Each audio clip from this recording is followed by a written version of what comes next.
ನಮಸ್ಕಾರ. Welcome to the second part of this series. ಮೊದಲನೇ ವಿಡಿಯೋಲಿ ನಾವು ರಿಫ್ಲೆಕ್ಸ್ ಆ್ಯಕ್ಷನ್ ಬಗ್ಗೆ ಕಲ್ತ್ವಿ. ಎರಡನೇ ವಿಡಿಯೋಲಿ ಹ್ಯೂಮನ್ ಬ್ರೈನ್ ಬಗ್ಗೆ ಕಲಿಯೋಣ. ಹ್ಯೂಮನ್ ಬ್ರೈನ್ ಹೇಗಿರುತ್ತೆ? ಈ ಥರ ಇರುತ್ತೆ. ಸ್ಪೈನಲ್ ಕಾರ್ಡ್ ಇರುತ್ತೆ, ಮಿಡ್ ಬ್ರೈನ್ ಇರುತ್ತೆ, ಕ್ರೇನಿಯಮ್ ಅಂತ ಇರುತ್ತೆ, ಸೆರಿಬ್ರಮ್ ಅಂತ ಇರುತ್ತೆ, fore brain, hypothalamus, pituitary gland, hind brain, medulla, cerebellum, pons, ಈ ಥರ ಎಲ್ಲ ಡಿಫ್ರೆಂಟ್ ಪಾರ್ಟ್ ಇದೆ. ಇದ್ರ ಬಗ್ಗೆ ಕಲಿಯೋಣ. ಇಲ್ಲಿ ಏನು ಹೇಳ್ತಾರೆ? ಇಲ್ಲಿ ಬ್ರೈನ್ ಬಗ್ಗೆ ಇಂಟ್ರೊಡ್ಯೂಸ್ ಮಾಡ್ತಾ ಇದ್ದಾರೆ. ಬ್ರೈನ್ ಮತ್ತು ಸ್ಪೈನಲ್ ಕಾರ್ಡ್ ಬಗ್ಗೆ ಇಂಟ್ರೊಡ್ಯೂಸ್ ಮಾಡ್ತಾ ಇದ್ದಾರೆ. ಓಕೆ, ಸೊ ಹೇಳ್ತಾ ಇದ್ದಾರೆ, is reflex action the only function of the spinal cord? Obviously not, since we know that we are thinking beings. So ನಾವಲ್ಲ ಅಂತೆ. ಏನು, ಸ್ಪೈನಲ್ ಕಾರ್ಡು ಬರೀ ರಿಫ್ಲೆಕ್ಸ್ ಆ್ಯಕ್ಷನ್ ಮಾತ್ರ ಮಾಡೋದಲ್ಲ, ಸ್ಪೈನಲ್ ಕಾರ್ಡು ಬೇರೆ ಕೆಲಸನೂ ಮಾಡುತ್ತೆ. ಏನು ಮಾಡುತ್ತೆ ಬೇರೆ ಕೆಲಸ? Spinal cord is made of nerves which supply information to think about. So spinal ಕಾರ್ಡಲ್ಲಿ ನರ್ವ್ಸ್ ಇದೆ. ಆ ನರ್ವ್ಸ್ ಏನು ಮಾಡುತ್ತೆ? ಇನ್ಫಾರ್ಮೇಷನ್. ಯಾವ ಇನ್ಫಾರ್ಮೇಷನ್ನು? ಅದ್ರ ಬಗ್ಗೆ ಯೋಚನೆ ಮಾಡುವಂತಹ information. Thinking involves more complex mechanisms and neural connections. ನಾವು ಯೋಚನೆ ಮಾಡುವುದು ಕಾಂಪ್ಲೆಕ್ಸ್ ಮೆಕ್ಯಾನಿಸಮ್ಸ್ ಅಂದರೆ ಸಿಂಪಲ್ಲಾಗಿ ರಿಫ್ಲೆಕ್ಸ್ ಆ್ಯಕ್ಷನ್ ಥರ ಬರೀ ಕನೆಕ್ಷನ್ ಅಲ್ಲ, ಕಾಂಪ್ಲೆಕ್ಸ್ ಮೆಕ್ಯಾನಿಸಮ್ಸ್ ಇರುತ್ತೆ. ಮತ್ತು ನ್ಯೂರಲ್ ಕನೆಕ್ಷನ್ಸ್ ಅಂದರೆ ಎರಡು ನ್ಯೂರಾನ್ ಮಾತ್ರ ಕನೆಕ್ಟ್ ಆಗಿರೋದಲ್ಲ, ಸುಮಾರು ನ್ಯೂರಾನ್ಸು ಒಟ್ಟಿಗೆ ಕನೆಕ್ಟ್ ಆಗಿ ಅದರಲ್ಲಿ ಏನೇನೋ ಯೋಚನೆ ಮಾಡಬೇಕು. ಸೊ ಇಮ್ಯಾಜಿನ್ ಮಾಡ್ಕೊಳ್ಳಿ, ನಾವು ಏನಾದರೂ ಡಿಸಿಷನ್ ತೊಗೋಬೇಕಿದ್ರೆ ಎಷ್ಟೆಲ್ಲ ಯೋಚನೆ ಮಾಡ್ತೀವಲ್ವ. ಸಿಂಪಲಾಗಿ ಬೆಂಕಿದೆ ಕೈ ಎತ್ತೋ ಥರ ಅಲ್ಲ. These are concentrated in the brain. ಬ್ರೈನಲ್ಲಿ ಕಾನ್ಸಂಟ್ರೇಟ್ ಆಗಿರುತ್ತೆ. Brain which is a main coordinating centre of the body. ನಮ್ಮ ದೇಹದ ಎಲ್ಲದಕ್ಕಿಂತ ಮೇನ್ ಕೋಆರ್ಡಿನೇಟಿಂಗ್ ಸೆಂಟರು ಬ್ರೈನ್ ಅಂತ ಹೇಳ್ತಾ ಇದ್ದಾರೆ. The brain and the spinal card constitute the central nervous system. ನಾವು central nervous system ಅಂತ ಏನು ಹೇಳ್ತೀವಿ, ಅದು ಬ್ರೈನ್ ಮತ್ತು ಸ್ಪೈನಲ್ ಕಾರ್ಡ್. ಆಯಿತಾ? ಅವುಗಳು they receive information from all parts of the body and integrated. ಎಲ್ಲ ಪಾರ್ಟ್ ಆಫ್ ದ ಬಾಡಿಯಿಂದ ಇನ್ಫಾರ್ಮೇಷನ್ ತೊಗೊಂಡು ಇಂಟಿಗ್ರೇಟ್ ಮಾಡುತ್ತೆ. ಇಂಟಿಗ್ರೇಟ್ ಅಂದರೆ ಅರ್ಥ ಮಾಡ್ಕೊಳ್ಳುತ್ತೆ. ಆಯಿತಾ? ಈಗ ಮುಂದೋಗೋಣ. We also think about our actions. ನಾವು ನಮ್ಮ ಆ್ಯಕ್ಷನ್ ಬಗ್ಗೆನೂ ಯೋಚನೆ ಮಾಡ್ತೀವಿ. ಯಾವ ಆ್ಯಕ್ಷನ್ನು? Writing, talking, moving a chair, clapping at the end of the programme, ಇವೆಲ್ಲ ಆ್ಯಕ್ಷನ್ಗಳು. ಇದ್ರ ಬಗ್ಗೆ ಯೋಚನೆ ಮಾಡ್ತೀವಿ. They are examples of voluntary action. Voluntary action ಅಂದರೆ ನಾವು ಬೇಕು ಅಂತ ಮಾಡುತ್ತಾನೆ. Which are based on deciding what to do next ಅಲ್ವಾ? ಸೊ ಅದು based on deciding what to do next. ನಾವು ತಾನೇ ಡಿಸೈಡ್ ಮಾಡೋದು, ನಡೆಯೋದಾ, ಮಾತಾಡೋದಾ, ಮೂವ್ ಮಾಡೋದಾ, ಚೇರೋ ಅಂತ. So the brain has to send message to muscles. ಏನು ಹೇಳ್ತಾ ಇದ್ದಾರೆ ಅಂದರೆ, ಈ ಥರ ಎಲ್ಲ ವಾಲಂಟ್ರಿ ಆ್ಯಕ್ಷನ್ ನಾವು ತೊಗೋತೀವಲ್ವ, ಈ ವಾಲಂಟ್ರಿ ಆ್ಯಕ್ಷನ್ ತೊಗೊಳ್ಳೋದು ಯಾರು ಡಿಸೈಡ್ ಮಾಡೋದು? ಯಾರು ಡಿಸೈಡ್ ಮಾಡೋದು? ಬ್ರೈನ್ ಡಿಸೈಡ್ ಮಾಡೋದು. ಬಟ್ ಒಂದ್ಸಲಿ ಬ್ರೈನ್ ಡಿಸೈಡ್ ಮಾಡಿದ್ಮೇಲೆ ಮಸಲ್ಗಳಿಗೆ ಮೆಸೇಜ್ ಕಳಿಸ್ಬೇಕು ತಾನೆ. ಇಲ್ಲಾಂದರೆ ಮಸಲ್ಗಳು ಹೆಂಗೆ ಗೊತ್ತಾಗುತ್ತೆ ಏನು ಮಾಡಬೇಕು ಅಂತ? This is a second way in which nervous system communicates with the muscles. This is a second way in which nervous system communicates with the muscles. ಯಾಕೆ? ಮೊದಲನೇ ವೇ ಏನು? ಮೊದಲನೇ way reflex action. This is the thought then communicates with the muscles. The communication between central nervous system and other parts of the body is facilitated by peripheral nervous system. So communication between central nervous system and the brain and spinal cord, other parts of the body andre ella partgalu is facilitated by peripheral nervous system. So peripheral nervous system anta ಹೇಳ್ತೀವಿ. ಏನದು peripheral nervous system? ಎರಡು ಥರ nerve ಇರುತ್ತೆ. ಒಂದು cranial nerves ಅಂತ ಹೇಳ್ತೀವಿ. Cranial nerves ಅಂದರೆ ಅದು ತಲೆಬುರುಡೆ ಸ್ಟ್ರೈಟ್ ಬ್ರೈನ್ಗೆ ಕನೆಕ್ಟ್ ಆಗಿರೋದು, ಸ್ಪೈನಲ್ ಕಾರ್ಡ್ ಮೂಲಕ ಹೋಗಲ್ಲ. ಇನ್ನೊಂದು ಸ್ಪೈನಲ್ ನರ್ವ್ಸ್ ಅಂತ ಹೇಳ್ತೀವಿ. ಅದೇನು? ಸ್ಪೈನಲ್ ಕಾರ್ಡ್ ಮೂಲಕ ಬರುತ್ತೆ. ಆಯಿತಾ?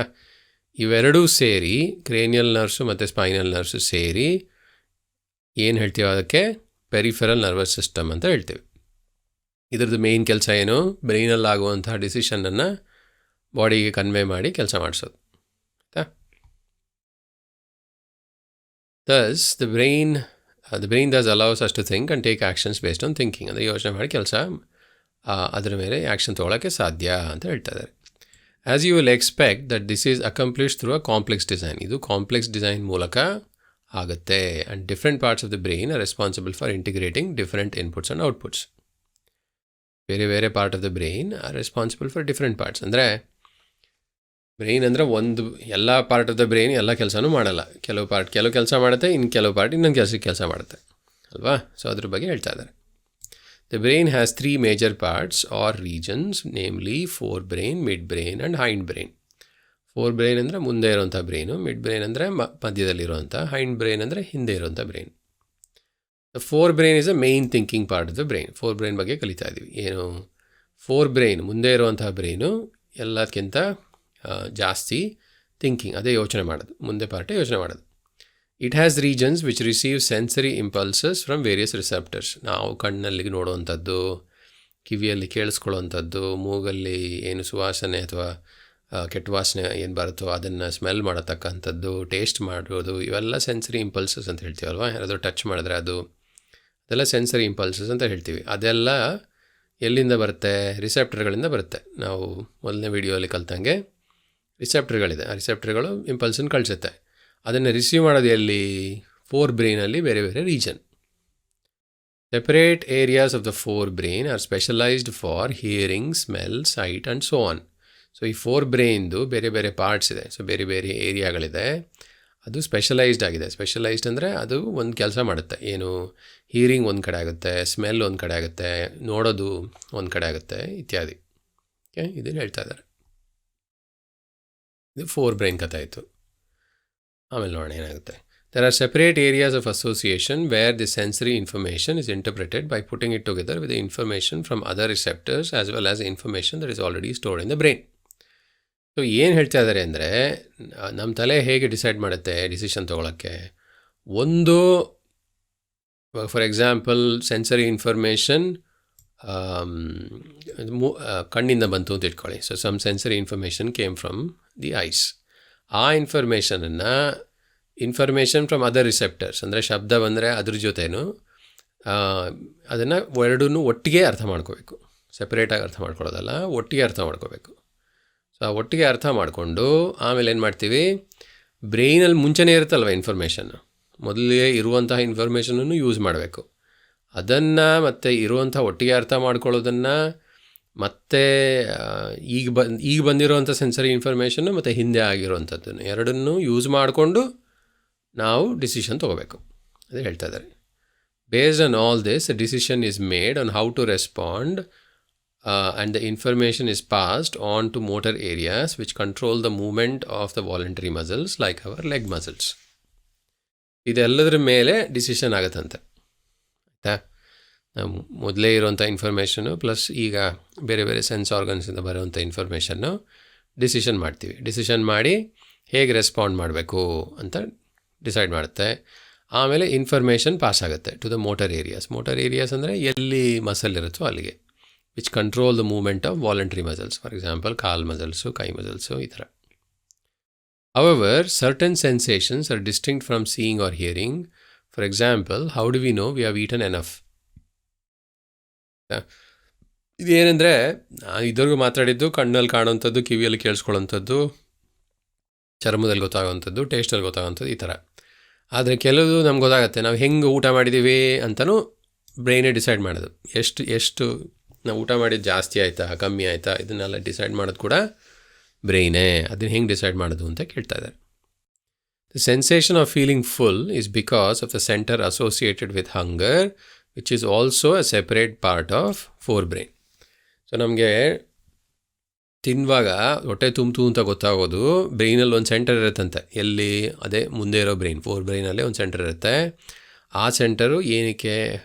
ಹಂಗರ್ ಜೊತೆ, ಹೊಟ್ಟೆ ಹಸಿಯುವುದ್ರ ಜೊತೆ ಅಸೋಸಿಯೇಟ್ ಆಗಿದೆ. ಸೊ ಅದು ಡಿಸೈಡ್ ಮಾಡುತ್ತೆ. ನಾವು ತಿಂದಿದ್ದು ಸಾಕಾ, ಜಾಸ್ತಿ ತಿಂದ್ವಾ, ಕಮ್ಮಿ ತಿಂದ್ವಾ, ಅದ್ರ ಮೇಲೆ ಡಿಸೈಡ್ ಮಾಡುತ್ತೆ. ಇದು ಫೋರ್ ಬ್ರೈನ್ ಕಥೆ ಆಯಿತು. ಸೊ ಫೋರ್ ಬ್ರೈನ್ ಎಲ್ಲಿರುತ್ತೆ? ಇದು ಫೋರ್ ಬ್ರೈನ್ ಇಲ್ಲೇ. ನಿಮಗೆ ನೋಡೋದನ್ನು ಅರ್ಥ ಮಾಡ್ಕೊಳ್ಳೋದು, ಕೇಳೋದನ್ನು ಅರ್ಥ ಮಾಡ್ಕೊಳ್ಳೋದು, ವಾಸನೆಯಲ್ಲಿ ಕೆಟ್ಟ ವಾಸನೆನೋ ಒಳ್ಳೆ ವಾಸನೆ ಅಂತ ಡಿಸೈಡ್ ಮಾಡೋದು, ಅದೆಲ್ಲ ಇಲ್ಲಿ. ಪ್ಲಸ್ ನಾವು ಹೊಟ್ಟೆ ತುಂಬಿದೆಯೋ ಇಲ್ವೋ ಅಂತ ಡಿಸೈಡ್ ಮಾಡೋದು ಈ ಜಾಗ. ಆಯಿತಾ? ಇಲ್ಲೇನು ಕೇಳಿದ್ದಾರೆ, study the labelled part of the human brain. We have seen different parts have different specific functions. ಈ ಬ್ರೈನಲ್ಲಿ ಬೇರೆ ಬೇರೆ ಪಾರ್ಟ್ ಏನೇನು ಮಾಡುತ್ತೆ ಅಂತ ಅರ್ಥ ಮಾಡ್ಕೊಳ್ಳಿ ಅಂತ ಹೇಳ್ತಾ ಇದ್ದಾರೆ. And we find the function of each part. ಅದನ್ನು ತಾನೇ ಮಾಡ್ತಾರೆ ಈಗ. ನೋಡೋಣ. Let us look at the other use of the word reflex that we have talked about in the introduction ಬಗ್ಗೆ ಏನೋ ಹೇಳಿದ್ರಂತೆ. ನೋಡೋಣ. Our mouth waters when we see food. ನಮಗೆ ಊಟ ನೋಡಿದಾಗ ಬಾಯಲ್ಲಿ ನೀರು ಬರುತ್ತೆ. Our hearts beat without our thinking about it. ನಮ್ಮ ಹಾರ್ಟು ನಾವು ಯೋಚನೆ ಮಾಡ್ದೇ ಆಗುತ್ತೆ. ಅಂದರೆ ಬೇಸಿಕ್ಲಿ ಕೆಲವು ನಾವು ಏನೂ ಮಾಡದೆ ಅದ್ರ ಪಾಡಿಗೆ ಆಗುತ್ತೆ. ಅಂದರೆ ನಾವು ಕಾನ್ಷಿಯಸ್ಲಿ ಮಾಡಬೇಕು ಅಂತಿಲ್ಲ, ಯೋಚನೆ ಮಾಡಿಬಿಟ್ಟು ಮಾಡಬೇಕು ಅಂತಿಲ್ಲ. In fact we can't even control these actions easily by thinking about them if you want it. ಅಂದರೆ ಹಾರ್ಟನ್ನು ಬೇಕು ಅಂತ ನಿಲ್ಸೋಕ್ಕಾಗಲ್ಲ ತಾನೆ. ಸೊ ನಾವು ಯೋಚನೆ ಮಾಡಿದ್ನೆಲ್ಲ ಡಿಸೈಡ್ ಮಾಡೋಕ್ಕಾಗಲ್ಲ. Do we have to think about or remember to breathe or digest food? For example digest ಮಾಡ್ಕೊಳ್ಳೋಕ್ಕೆ ಯೋಚನೆ ಮಾಡಬೇಕಾ, ಅಥವಾ ಉಸಿರಾಡೋಕ್ಕೆ ಯೋಚನೆ ಮಾಡಬೇಕಾ? ಇಲ್ಲ. So, in between the simple reflex actions like change of pupil and thought out actions such as moving of chair, there is another. The simple reflex action ಅಂದರೆ ಕಣ್ಣು ಗುಡ್ಡೆ ಸ್ವಲ್ಪ ಚಿಕ್ಕದು ದೊಡ್ಡದಾಗೋದು ಮತ್ತು ಚೇರ್ ಮೂವ್ ಆಗೋದು. ಚೇರ್ ಮಾಡೋದು ಅಂದರೆ ತುಂಬ ಡಿಸೈಡ್ ಮಾಡೋದಾಗೋಂಥದ್ದು. ಇನ್ನೊಂದು ಏನಿದೆ, another set of muscle movements over which we do not have thinking control. ನಮ್ಮ ದೇಹದಲ್ಲಿ ಕೆಲವು ರಿಫ್ಲೆಕ್ಸ್ ಆ್ಯಕ್ಷನ್ ಆಗುತ್ತೆ. ಇವಾಗ ಸಡನ್ನಾಗಿ ಏನಾದರೂ ಬೆಂಕಿ ಮುಟ್ಟಿದ್ರೆ ಕೈ ಸಡನ್ನಾಗಿ ಎತ್ಬಿಡ್ತೀವಲ್ವ, ಅದು ರಿಫ್ಲೆಕ್ಸ್ ಆ್ಯಕ್ಷನ್. ಇನ್ನು ಕೆಲವು ಕಾನ್ಷಿಯಸ್ ಆ್ಯಕ್ಷನ್ ಅಂದರೆ ಟೇಬಲ್ ಮೂವ್ ಮಾಡೋದು ಇಂಥವೆಲ್ಲ. But there are third set of muscle movements over which we do not have any thinking control. ಅಂದರೆ ಹಾರ್ಟ್ ಅಂತ ಅಂದ್ಕೊಳ್ಳಿ, ಹಾರ್ಟು, ಡೈಜೆಷನ್ನು ಇವೆಲ್ಲ ಅದೆಲ್ಲ ಯೋಚನೆ ಮಾಡೋಕ್ಕಾಗಲ್ಲ, ಅದ್ರ ಪಾಡಿಗೆ ಆಗ್ತಾ ಇರುತ್ತೆ. Many of this involuntary actions are controlled by mid brain and hind brain. ಇದು ಮಿಡ್ ಬ್ರೈನ್ ಮತ್ತು ಹೈಂಡ್ ಬ್ರೈನ್ಡು ಈ ಇನ್ವಾಲಂಟ್ರಿ ಆ್ಯಕ್ಷನ್ಸನ್ನು ಕಂಟ್ರೋಲ್ ಮಾಡುತ್ತಂತೆ. ಯಾವ ಇನ್ವಾಲಂಟ್ರಿ ಆ್ಯಕ್ಷನ್ನು? They are blood pressure, salivation, ಜೊಲ್ಲು, ವಾಮಿಟ್ ಆಗೋದು ಬ್ರೈನಲ್ಲಿ ಕಂಟ್ರೋಲ್ ಆಗುತ್ತೆ. Interesting. They are controlled by medulla ಅಂತ ಹೈಂಡ್ ಬ್ರೈನಲ್ಲಿರುತ್ತೆ, ಅದು ಕಂಟ್ರೋಲ್ ಮಾಡುತ್ತಂತೆ. ನೋಡೋಣ ಎಲ್ಲಿದೆ ಮೆಡುಲ್ಲಾ ಅಂತ. ಮೆಡುಲ್ಲಾ ಇಲ್ಲಿದೆ. ಇದು ಮೆಡುಲ್ಲಾ. ಸೊ ಇಲ್ಲಿದೆ ಮೆಡುಲ್ಲಾ, ಅದು ಕಂಟ್ರೋಲ್ ಮಾಡುತ್ತೆ. ಏನು? ಸಲೈವೇಷನ್ ಮತ್ತು ವಾಮಿಟ್ ಆಗೋಂಥದ್ದು ಇಂಥವೆಲ್ಲ ಇಲ್ಲಿ ಕಂಟ್ರೋಲ್ ಆಗುತ್ತೆ. Think about activities like walking in a straight line, riding a bicycle and picking up a pencil. So straight ಲೈನಲ್ಲಿ ನಡೆಯೋದು, ಸೈಕಲ್ ಹೊಡೆಯೋದು, ಅಥವಾ ಪೆನ್ಸಿಲಲ್ಲಿ ಬರೆಯೋದು, ಪೆನ್ಸಿಲಲ್ಲಿ ಹಿಡ್ಕೊಳ್ಳೋದು, ಇದೆಲ್ಲ ಯಾರು ಮಾಡ್ತಾರೆ ಅಂತ ಹೇಳ್ತಾ ಇದ್ದಾರೆ. Next, these are possible because part of the hind brain called cerebellum ಅಂತ ಒಂದು ಪಾರ್ಟ್ ಇರುತ್ತೆ, ಅದು ಡಿಸೈಡ್ ಮಾಡುತ್ತಂತೆ ಇದನ್ನು. ನೋಡೋಣ ಎಲ್ಲಿದೆ ಸೆರಿಬೆಲ್ಲಮ್ ಇಲ್ಲಿದೆ ನೋಡಿ, ಇಲ್ಲಿದೆ ಈ ಪಾರ್ಟು ಸೆರಿಬೆಲ್ಲಮ್. ಸೊ ಅದು ಡಿಸೈಡ್ ಮಾಡುತ್ತಂತೆ.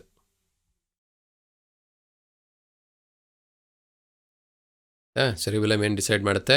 ಸ್ಟ್ರೈಟ್ ಲೈನಲ್ಲಿ ನಡೆಯೋದು ಮತ್ತು ಸೈಕಲ್ ಹೊಡೆಯೋದು ಇಂಥವೆಲ್ಲ ಸೆರಿಬೆಲ್ಲಮ್ ಡಿಸೈಡ್ ಮಾಡುತ್ತೆ.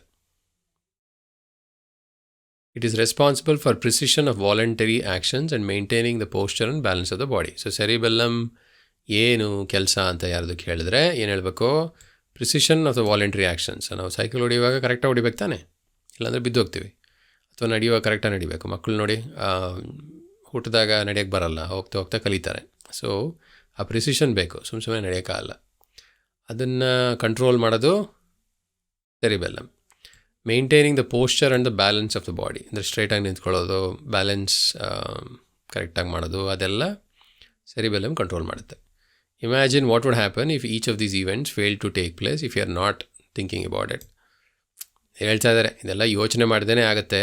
ಇಮ್ಯಾಜಿನ್ ನಾವು ಯೋಚನೆ ಮಾಡಾಗೋದಿದ್ದರೆ, ನಾವು ಯೋಚನೆ ಮಾಡಲಿಲ್ಲ ಅಂದರೆ ಇದ್ರ ಬಗ್ಗೆ ಡುಮ್ಕಂದು ಬಿದ್ದೋಗ್ತೀವಿ.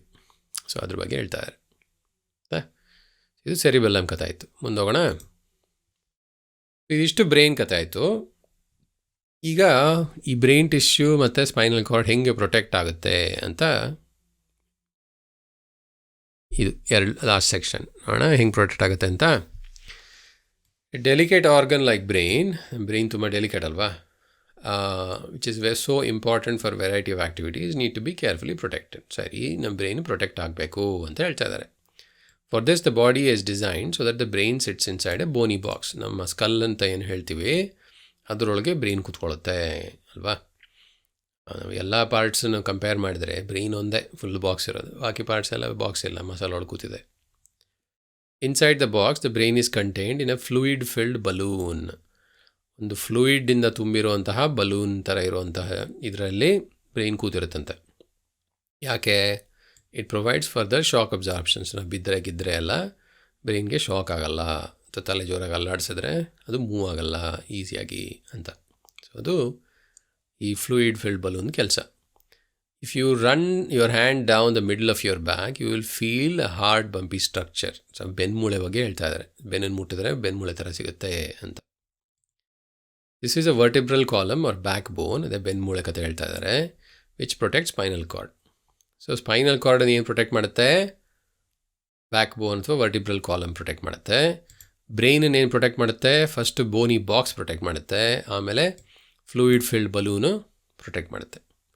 ಸೊ ಈ ರೀತಿಯಾಗಿ ಟಿಶ್ಯೂಗಳು ಪ್ರೊಟೆಕ್ಟ್ ಆಗುತ್ತೆ. ಯಾವುದು? Nervous tissue, central nervous system. ಮುಂದೆ ನೋಡೋಣ ಏನಿದೆ ಅಂತ. ಫೈನಲ್ ಸೆಕ್ಷನ್ ಏನು? How does nervous tissue cause action. So nervous tissue action ಹೇಗೆ ಕಾಸ್ ಮಾಡುತ್ತೆ ಅಂದರೆ ನಾವು ಡಿಸೈಡ್ ಮಾಡಿದ್ಮೇಲೆ ಆ ಆ್ಯಕ್ಷನ್ ಹೇಗಾಗುತ್ತೆ ಅಂತ ಹೇಳ್ತಾ ಇದ್ದಾರೆ. So far we have been talking about nervous tissue, how it collects information, sends it around the body, processes information, makes decision based on information and conveys decision to muscles for action. So ಇಷ್ಟೊತ್ತು ನಾವೇನು ಕಲ್ತ್ವಿ? Nervous tissue ಬಗ್ಗೆ ಕಲ್ತ್ವಿ, ಅದು ಹೆಂಗೆ information collect ಮಾಡುತ್ತೆ ಅಂತ ಕಲ್ತ್ವಿ, ಹೆಂಗೆ body ಬೇರೆ ಬೇರೆ ಪಾರ್ಟಿಗೆ ಕಳಿಸುತ್ತೆ, ಅರೌಂಡ್ ದ ಬಾಡಿ ಹೆಂಗೆ ಕಳಿಸುತ್ತೆ ಅಂತ ಕಲ್ತ್ವಿ, ನಮ್ಮ ಬ್ರೈನ್ ಇನ್ಫಾರ್ಮೇಷನ್ ಹೆಂಗೆ ಪ್ರಾಸೆಸ್ ಮಾಡುತ್ತೆ ಅಂತ ಕಲ್ತ್ವಿ, make decision based on those information, decision ಹೆಂಗೆ ಮಾಡುತ್ತೆ ಮತ್ತು ಆ ಡಿಸಿಷನ್ನ ಹೆಂಗೆ ಕನ್ವೆ ಮಾಡುತ್ತೆ, ಇದಿಷ್ಟು ಇದುವರೆಗೂ ನೋಡಿದ್ವಿ. In other words, when an action or movement is to be performed, muscle tissue will do the final job. So ಇದೆಲ್ಲ ಸರಿ, ಕೆಲಸ ಮಾಡಬೇಕು ಫೈನಲಿ. ನಾವು ಇದು ಮಾಡಬೇಕು ಅದು ಮಾಡಬೇಕು ಅಂತ ಡಿಸೈಡ್ ಮಾಡಿದ್ಮೇಲೆ ಆ್ಯಕ್ಚುಲಿ ಮಾಡುವಂಥದ್ದು ಕೆಲಸ ಯಾವುದು? Muscles. How do animal muscles move? ನಮ್ಮ ಮಸಲ್ಗಳು ಹೆಂಗೆ ಮೂವ್ ಆಗುತ್ತೆ ಅದನ್ನು ಕಲಿಯಬೇಕು. ಏನು? When a nerve impulse reaches a muscle, the muscle fibre must move. Nerve impulse, ನಮ್ಮ ನರ್ವ್ಸ್ ಒಂದು ಇಂಪಲ್ಸನ್ನು ಕೊಟ್ಟರೆ ಮಸಲ್ಗೆ, ಆವಾಗ ಫೈಬರು ಮೂವ್ ಆಗಬೇಕು. ಮಸಲ್ ಫೈಬರ್ ಅಂದರೆ ಮಸಲ್ ಒಂಥರ ವೈರ್ ಥರ ಇರುತ್ತೆ, ಅದನ್ನು ಫೈಬರ್ ಅಂತ ಹೇಳ್ತೀವಿ. ಮಸಲ್ ಫೈಬರು ಮೂವ್ ಆಗಬೇಕು. ಸೊ ಕ್ವೆಶ್ಚನ್ ಏನಂದರೆ, how does it move? Muscle ಹೆಂಗೆ ಮೂವ್ ಆಗುತ್ತೆ ಅಂತ ಕೇಳ್ತಾ ಇದ್ದಾರೆ. The simplest notion of movement at the cellular level is that the muscle cells will move by changing their shape so that they shorten. So ಹೆಂಗೆ move ಆಗುತ್ತೆ? ಅದು shape change ಆಗುತ್ತಂತೆ. Shape change ಆಗೋದು ಹೇಗೆ? ಅದು ಶಾರ್ಟನ್ ಆಗುತ್ತೆ. Shorten ಅಂದರೆ ಚಿಕ್ಕದಾಗುತ್ತೆ. So the next question is, how do they change their shape? So okay, shape change ಆಗಿ ಶಾರ್ಟ್ ಆಗುತ್ತೆ ಅಂತ ಆಯಿತು, ಬಟ್ ಶೇಪ್ ಹೆಂಗೆ ಚೇಂಜ್ ಆಗುತ್ತೆ? The answer lie in the chemistry of the cellular component. So chemistry ಅಂದರೆ chemical ರಿಯಾಕ್ಷನ್ಸಿಂದ ಆಗುತ್ತಂತೆ. ನೋಡೋಣ ಏನು ಅಂತ. Muscle cells have special protein ಇರುತ್ತಂತೆ ಮಸಲ್ಸಲ್ಲಿ. ಅದೇನು ಮಾಡುತ್ತೆ? They change their shape and arrangement in the cell. So ಅದ್ರದ್ದು ಶೇಪ್ ಚೇಂಜ್ ಮಾಡುತ್ತೆ ಮತ್ತು ಹೆಂಗೆ ಅರೇಂಜ್ ಆಗಿದೆ ಅಂತ ಚೇಂಜ್ ಆಗುತ್ತೆ in response to nervous electrical impulses. So neurons electrical impulse signal ಕೊಟ್ಟರೆ ಆವಾಗ ಈ ಸ್ಪೆಷಲ್ ಪ್ರೋಟೀನ್ಗಳೇನು ಮಾಡುತ್ತೆ? ಶೇಪ್ ಚೇಂಜ್ ಮಾಡುತ್ತೆ, ಹೆಂಗೆ ಅರೇಂಜ್ ಆಗಿದೆ ಚೇಂಜ್ ಆಗುತ್ತೆ. ಇದಾದಾಗ ಏನಾಗುತ್ತೆ? When this happens, new arrangements of these proteins give a muscle cells a shorter form. So ನೀವು ಮಸಲ್ ಸೆಲ್ಸು ಹೆಂಗೆ ವರ್ಕ್ ಆಗುತ್ತೆ ಅಂತ ಹೇಳಿದ್ರೆ, ಸ್ಪೆಷಲ್ ಪ್ರೋಟೀನ್ಸು ಶೇಪ್ ಚೇಂಜ್ ಮಾಡುತ್ತೆ, ಅರೇಂಜ್ಮೆಂಟ್ ಚೇಂಜ್ ಮಾಡುತ್ತೆ ನರ್ವಸ್ ಇಂಪಲ್ಸ್ ಬಂದಾಗ. ಅದಾದಾಗ ನ್ಯೂ ಅರೇಂಜ್ಮೆಂಟ್, ಹೊಸ ಅರೇಂಜ್ಮೆಂಟು ಆಫ್ ದೀಸ್ ಪ್ರೋಟೀನ್ಸ್ ಅದು ಮಸಲ್ ಸೆಲ್ಸನ್ನು ಚಿಕ್ಕದು ಮಾಡುತ್ತೆ. ಸರಿ, ಚಿಕ್ಕದು ಮಾಡಿದ್ರೆ ಏನಾಗುತ್ತೆ ನೋಡೋಣ. Remember when we talked about muscle tissue in class 9th standard ಕಲ್ತಿದ್ದೀವಂತೆ ಮಸಲ್ ಟಿಶ್ಯೂ ಬಗ್ಗೆ. There are many different kind of muscles such as voluntary muscles and involuntary muscles. Voluntary muscles ಅಂದರೆ ಕೈ ಕಾಲು ಈ ಥರ ಅಲ್ಲ. ಇನ್ವಾಲಂಟ್ರಿ ಅಂದರೆ ಹಾರ್ಟ್ ಮಸಲ್ಲು, ಲಂಗು ಈ ಥರ. Based on what we have discussed so far, what do you think these differences would be? Actually, ಏನೂ difference ಇಲ್ಲ ಅಲ್ವಾ? ಬ್ರೈನ್ ತಾನೇ ಎಲ್ಲ ಡಿಸೈಡ್ ಮಾಡೋದು. ಸೊ ಬ್ರೈನ್ ಡಿಸೈಡ್ ಮಾಡೋದ್ರಿಂದ ಎರಡು ಅದೇ ಥರ ರಿಯಾಕ್ಟ್ ಮಾಡೋದು ಅಷ್ಟೆ. ಸೊ ಈ ಥರ ನಾವು ಸೆಕೆಂಡ್ ಪಾರ್ಟ್ ಹ್ಯೂಮನ್ ಬ್ರೈನ್ ಕಲ್ತ್ವಿ, second part of control and coordination. ನಿಮಗೇನಾದ್ರು ಡೌಟ್ ಇದ್ದರೆ ಕಾಮೆಂಟಲ್ಲಿ ಹಾಕಿ. ಮುಂದಿನ ವೀಡಿಯೋಲಿ ಉಳಿದ ಪಾರ್ಟನ್ನು ಕಲಿಯೋಣ. Thanks for watching. You so